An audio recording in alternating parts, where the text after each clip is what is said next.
Salut toi, j'espère que ça va comme tu veux. Je sors d'un coaching avec une femme de cœur qui m'a posé une question sur laquelle on a analysé bien sûr les détails de sa situation, mais surtout je lui donnais un conseil spécifique que j'ai envie de te renvoyer ici en vidéo. Donc sa question était: cet homme qui m'intéresse est peu bavard par texto, donc quand je le vois, il est attentionné, il est présent, il y a une bonne ambiance, une forte connexion et forcément, elle est motivée à le revoir, elle est intéressée par lui, donc son enthousiasme l'amène à lui envoyer des SMS, lui dire à quel point elle est contente de la situation, lui envoyer de la valeur ajoutée, par exemple avec des partages d'articles sur des sujets qui peuvent l'intéresser, mais elle a en face quelqu'un qui soit répond merci, soit un petit clin d'œil, soit répond pas du tout, et pourtant, quand elle est présente, encore une fois, il y a vraiment clairement une très bonne connexion. Donc son questionnement est autour du fait que pourquoi cette personne, cet homme est si peu bavard par SMS. Donc ce conseil, c'est tout simplement de le prendre de façon fun, le prendre presque à la rigolade, presque comme une gamine qui est complètement naïve et qui a envie de s'amuser avec sa camarade de classe, quoi. Limite à ce niveau-là. Le but, c'est de faire un recadrage, donc changer en fait le format de notre conversation.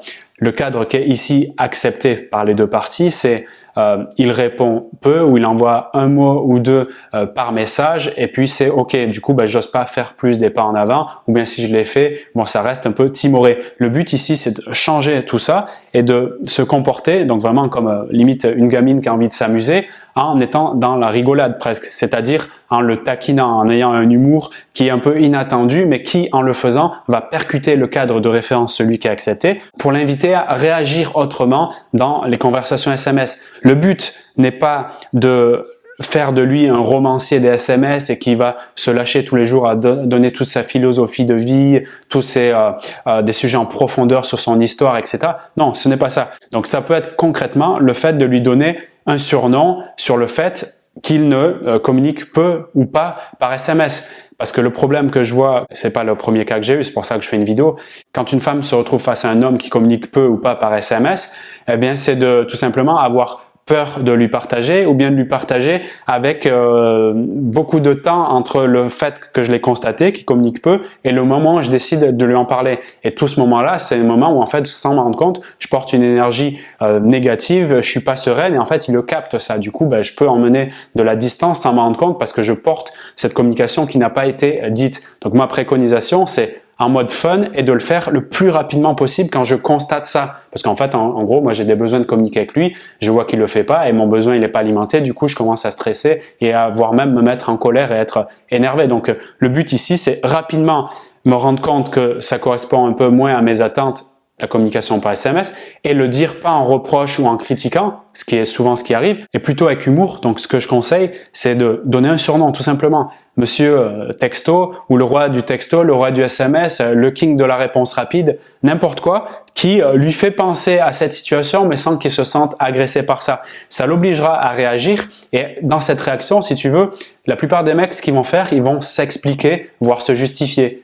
Alors c'est intéressant parce que tu vas en découvrir un peu plus sur lui et il va te partager en quoi le SMS c'est pas sa tasse de thé. Mais c'est pas grave, ça amène une vraie conversation, une vraie discussion, pas forcément directement SMS, mais peut-être quand vous allez vous rencontrer. Et en plus de ça, ce qui est un effet secondaire mais très puissant, je pense, tu lui sous-communiques aussi que c'est OK, que tu es détendu, que tu vas pas en faire une affaire d'état du fait qu'il communique pas autant que tu le voudrais par SMS. Et peut-être, et c'est ce que j'ai remarqué dans de nombreux cas, ça l'amènera à lui, donc ça c'est un autre effet positif mais secondaire, on va pas rechercher ce but, ça l'amènera à lui à tout simplement parler un peu plus avec toi, ou à des moments où il l'aurait pas fait, amener une sorte de blague ou une humour que lui n'aurait pas, encore une fois, dans son système habituel, mais qui va se challenger lui-même à devenir un peu plus taquin. Et là, il peut y avoir justement du flirt, un peu rentrer dans des discussions qui sont un peu plus, pas sexuelles, je dirais, mais sexualisées. C'est-à-dire qu'on voit qu'on a une relation homme-femme qui se met en place, mais pas, par exemple, ami-ami, ou bien, ça peut arriver,